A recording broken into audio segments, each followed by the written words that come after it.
আজকে রান্না করব পুঁই শাক। পুঁই শাক আমার নিজের গাছের। বেগুন নিয়ে নিয়েছি, এখানে নিয়েছি মূলো একটা, এখানে নিয়েছি ঝিঙে, পটল, কুমড়ো, আলু।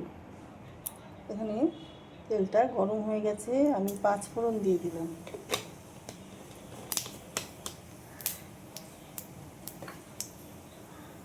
ফোড়নটা হয়ে গেছে, আমি এবার সবজিগুলো দিয়ে দেবো।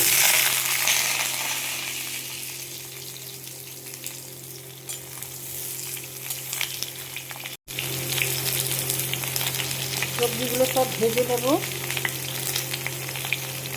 মূলো, কুমড়ো, বেগুন, আলু,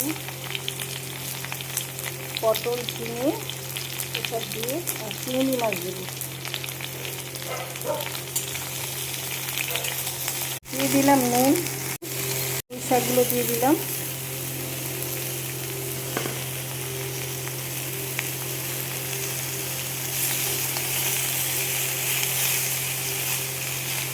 এবার একটু ঢেকে দেবো, জলটা যাতে বেরিয়ে যায়। সবজিগুলো টেনে গেছে। লঙ্কা দিয়ে দিলাম।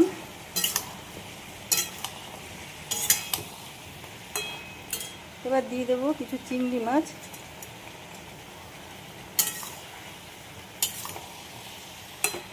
দিয়ে দিলাম সর্ষে বাটা।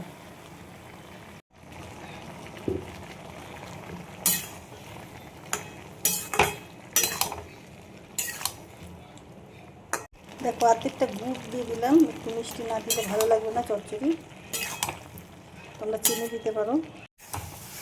দেখো ঢাকনাটা খুলে দিয়েছি, রান্নাটা আমার হয়ে গেছে, আমি এবার নামিয়ে ফেলবো।